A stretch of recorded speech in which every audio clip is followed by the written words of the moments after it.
देखो, जब ध्रुव जी को श्री भगवान ने दर्शन दिया कर मधुपुरी में, कल प्रसंग चल रहा था, भगवान गरुड़ पर विराजमान हैं। ध्रुव जी ऐसे देखकर आनंद मगन हो रहे, मानो नेत्रों से पी जाएंगे, बाहों से जकड़ लेंगे। भगवान भी कूद पड़े गरुड़ से, साष्टांग दंडवत ध्रुव जी भगवान के चरणों में। भगवान को देखकर कुछ बोलना चाहते, स्तुति करना चाहते, पर वो कुछ जानते नहीं कैसे स्तुति करे। सर्वांतर्यामी भगवान उनके मन की बात जानकर पांचजन शंख को कपोल से स्पर्श करा दिया। जो ही स्पर्श किया ब्रह्मबोध हो गया। भगवान का दर्शन तो प्रगट में हुआ ही, स्वरूप बोध हो गया। ब्रह्म के स्वरूप का बोध होते ही समस्त ज्ञान विज्ञान उनके हृदय में। ध्रुव जी भगवान की स्तुति करने लगे। योऽन्तः प्रविश्य मम वाचमिमां प्रसुप्तां संजीवयत्यखिल शक्तिधरः स्वधाम्ना अन्याश्च हस्तचरण श्रवणत्वगादीन् प्राणान्नमो भगवते पुरुषाय तुभ्यम् एकस्त्वमेव भगवन्निदमात्मशक्त्या मायाख्ययोरुगुणया महदाद्य शेषम् सृष्ट्वानुविश्वपुरुषस्तद्सद्गुणेषु नानेव दारुष विभावसुवद् विभासि। ध्रुव जी ने कहा, प्रभु आप सर्वशक्ति संपन्न हैं। योऽन्तः प्रविश्य मम वाचमिमां प्रसुप्ताम्, मेरी सोई हुई वाणी, ये जो मुखर हो रही है, आप ही मेरी वाणी में प्रवेश कर गए। मेरे हृदय में आप प्रवेश होकर स्वयं बोल रहे हैं, क्योंकि मुझे पता है कि मुझे बोलने की सामर्थ्य नहीं।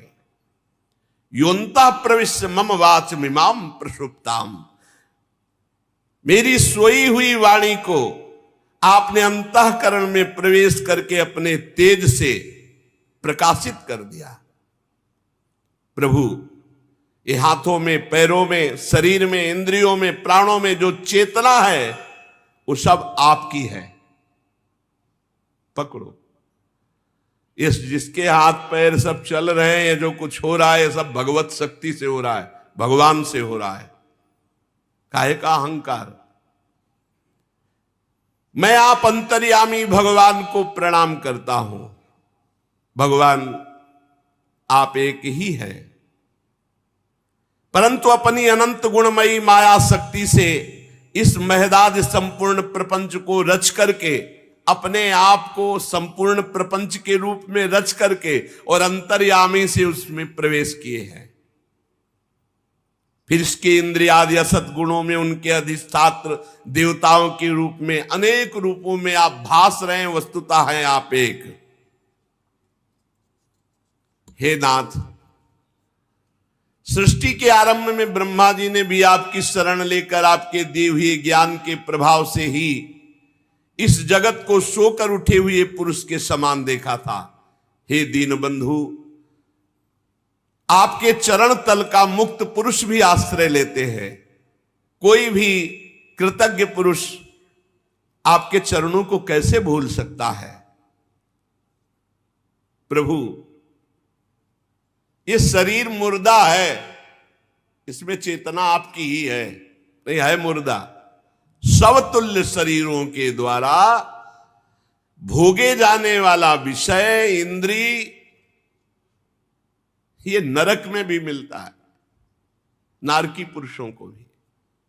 इसलिए नूनम विमुष्ट मतयस्तव माययाते ये त्वां भवाप्य विमोक्षण मन्य हेतो अर्चन्ति कल्प कतरुम कुणपोपभोग्य मिच्छन्ति यति स्पर्शजम निरयेपि नृणां।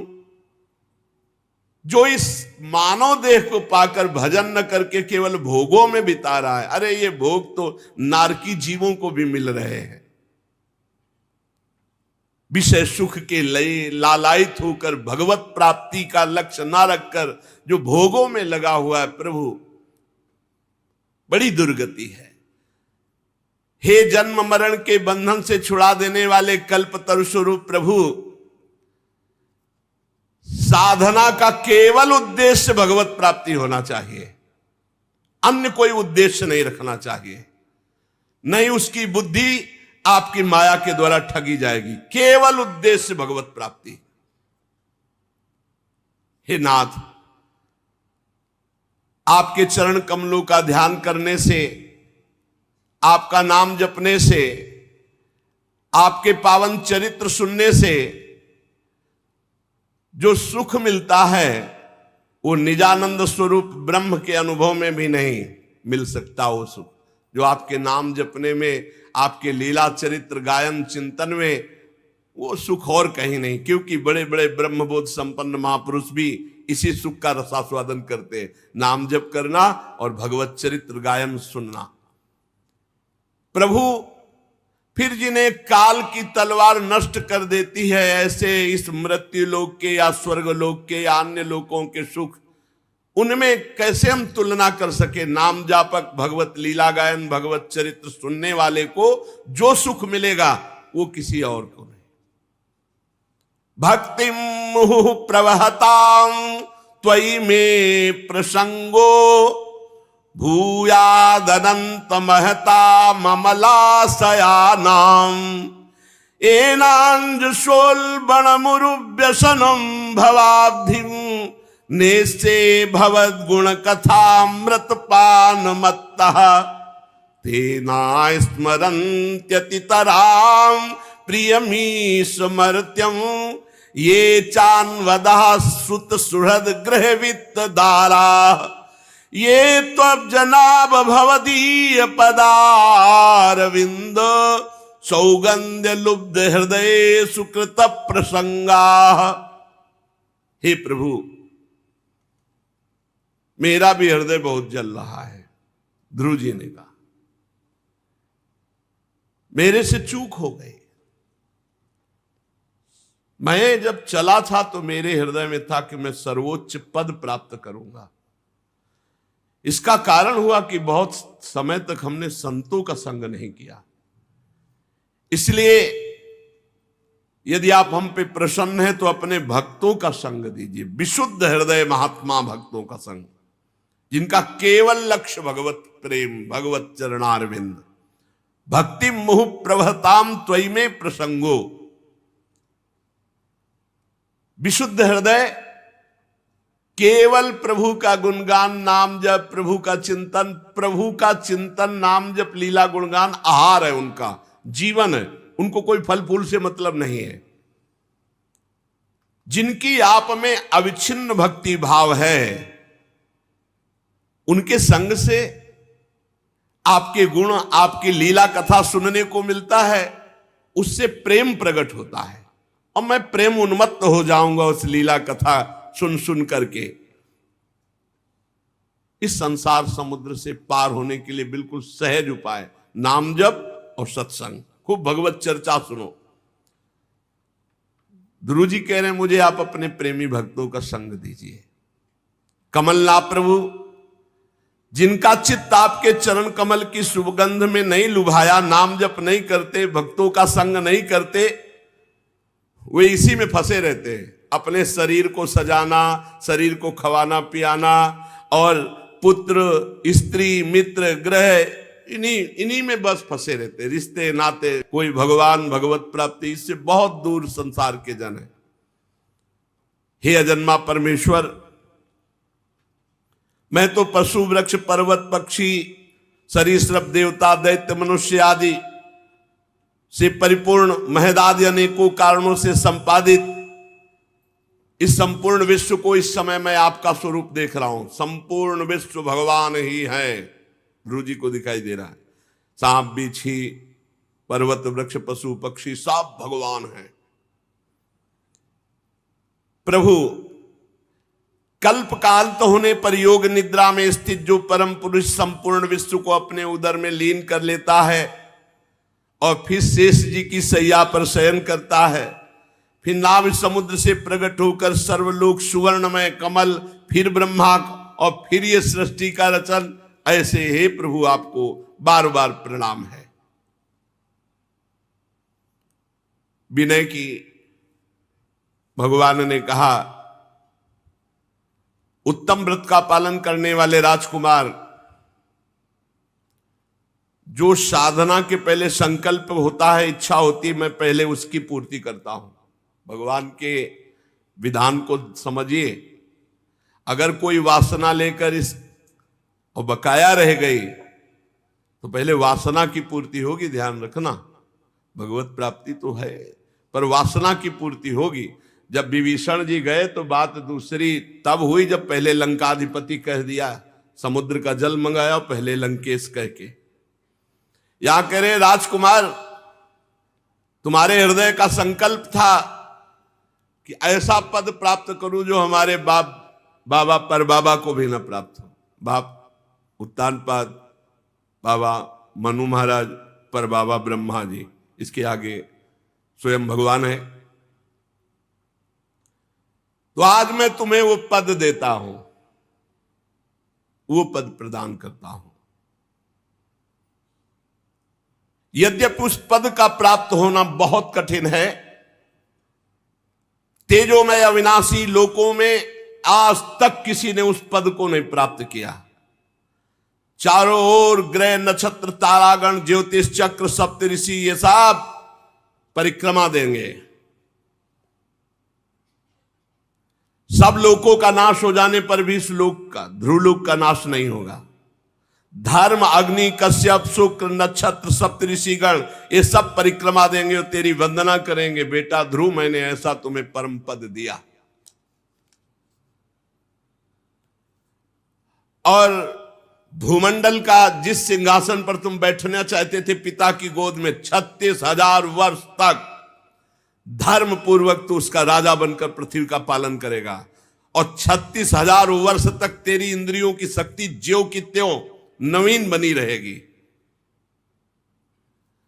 और जिस भाई के लिए झिड़क दिया था, सुरुचि के पुत्र का नाम था उत्तम, वो उत्तम मारा जाएगा। और उसकी माता सुरुचि पुत्र प्रेम में पागल होकर वन में खोजते हुए दावानल में भस्म हो जाएगी।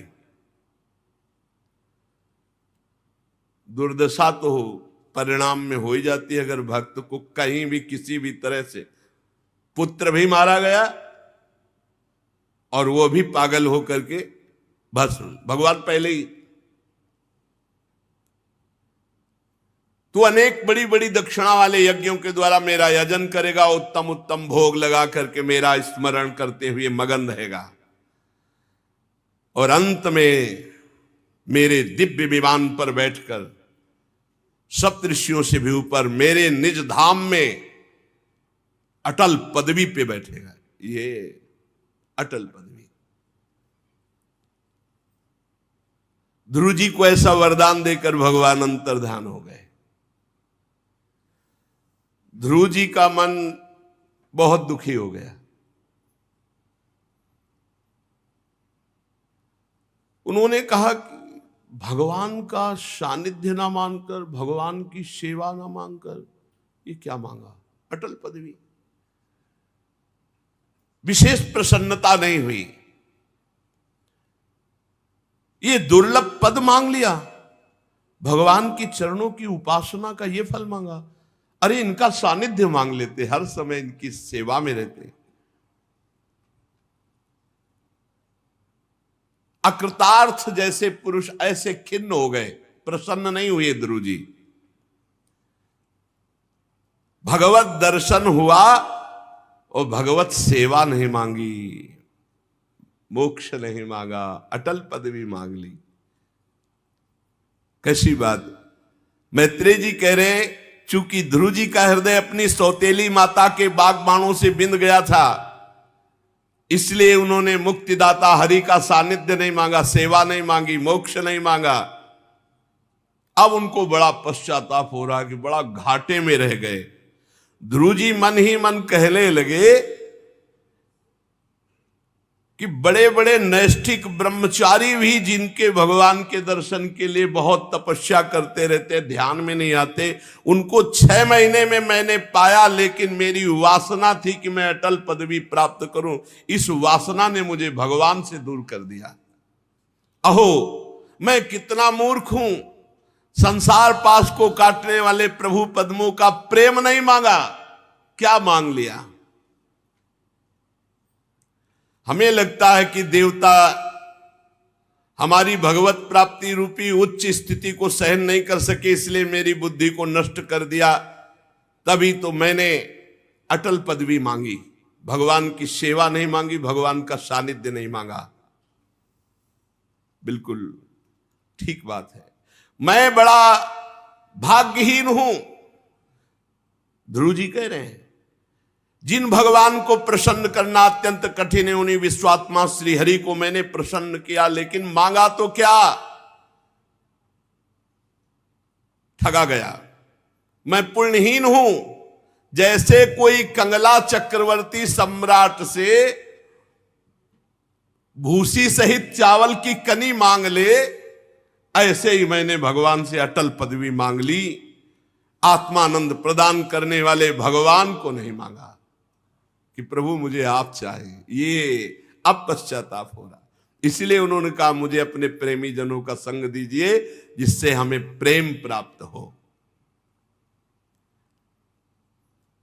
भगवान से अगर मांगना है तो सिर्फ भगवान मांगो। ध्रुव जी को अटल पदवी प्राप्त होने पर भी भगवान से मांगना है, तो भगवान मांगने का मतलब आपका चिंतन बने, आपका नाम जप करूं, आपकी लीला कथा हो, आपके साथ रहूं। हमें वो कुछ नहीं चाहिए, कोई पदवी नहीं। यत्र यत्र मम जन्म कर्म भिन्न नारके परमे पदे अथवा राधिका रत निकुंज मंडली तत्र तत्र हृदय में विराजता। ये चतुरता है मांगने की। मांगना है प्रभु से भजन करके, तो प्रभु से यही मांगो कि आप चाहिए, आप हर समय आपको देखता रहूं, आपका सुमिरन करता रहूं, आपकी सेवा। चूक न करना, भगवान से भजन करके अगर और कुछ मांगोगे तो घाटा ये है। जैसे ध्रुव जी कह रहे कि मैं बड़ा मूर्खतावत, जैसे कोई सम्राट से भूसी युक्त चावल की कनी मांग ले, ऐसे मैंने भगवान से अटल पदवी मांगी, भगवान को नहीं मांगा। आए, दर्शन दिए, वरदान दिए, चले गए। अगर यही कह देते आपका सानिध्य चाहिए, आपकी सेवा चाहिए, तो भगवान छोड़ नहीं सकते थे। निरंतर भगवान का सानिध्य।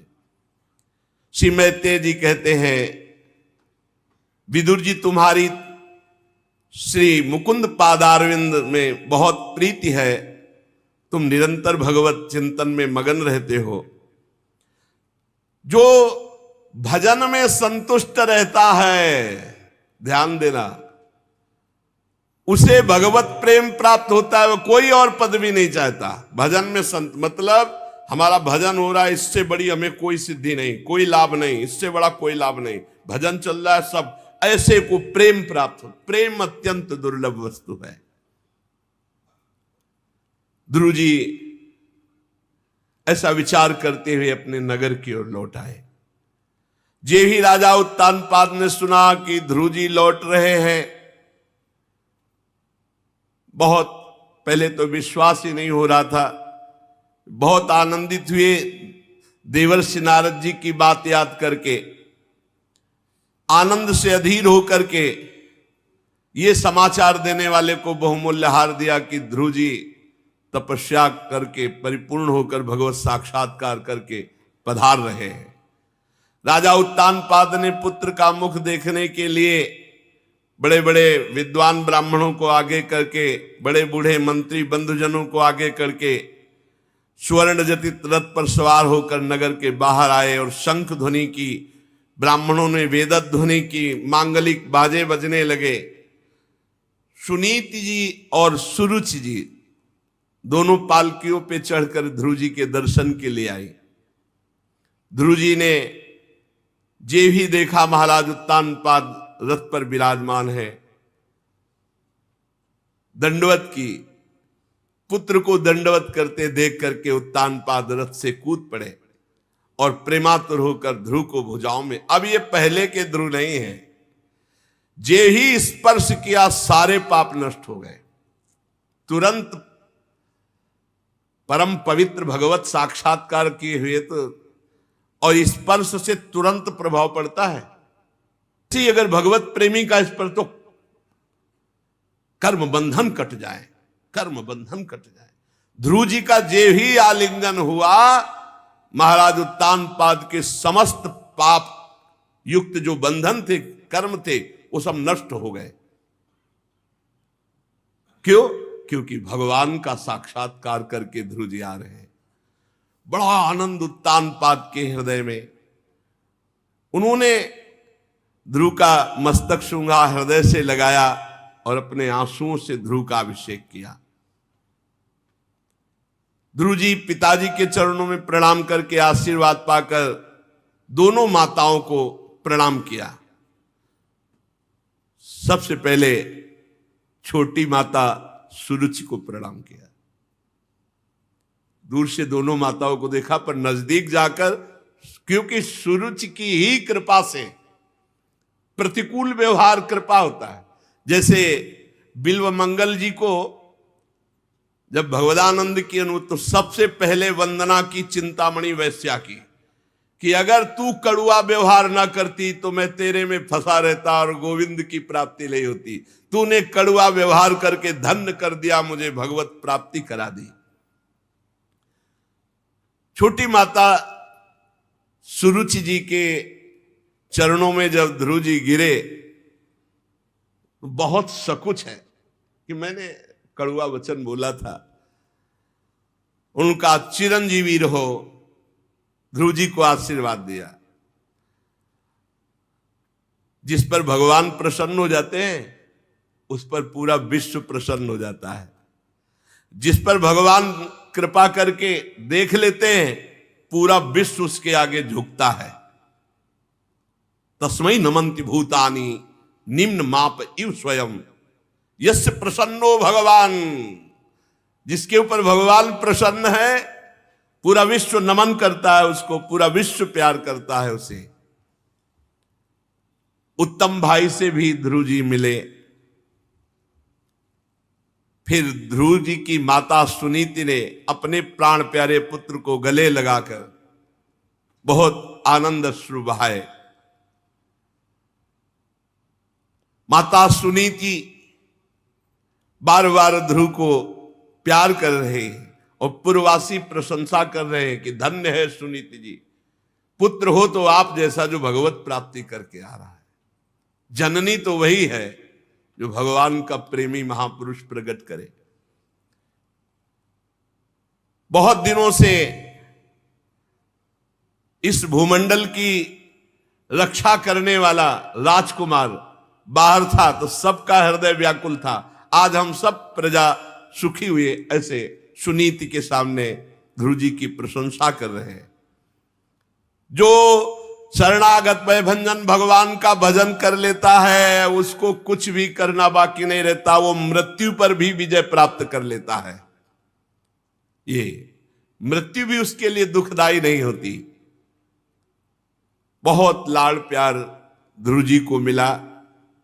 राजधानी में प्रवेश किए, पूरी राजधानी सजाई गई थी, सब अलग अलग ध्रुव जी से मिल रहे हैं।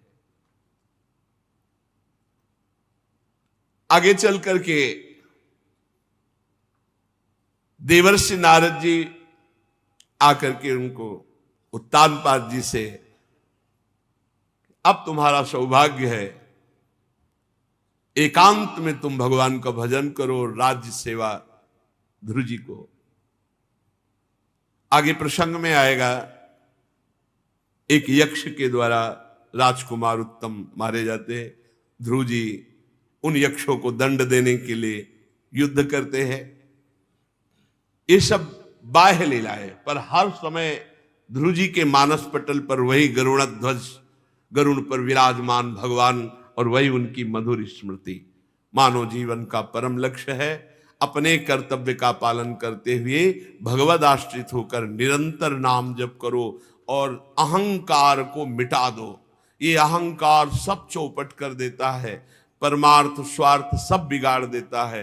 अहंकार को जितना जो दबा पाया उतने महान साधु, चाहे गृहस्थ हो चाहे विरक्त हो, अहंकार को दबाओ। ये अहंकार साधु संग से, नाम जप से, भगवत दासता से ये शांत हो जाता है। ये संस्कृति का जन्म मरण चक्र का यही मूल है, अहंकार। ये खूब नाम जप करो, भगवत दासता से युक्त रहो और संत संग मिले तो अत्यंत सौभाग्य मानकर उनकी बात को सुनो, उसको समझो, अपने आचरण में उतारो। शेष चर्चा आगे। श्री राधा वल्लभ लाल की जय।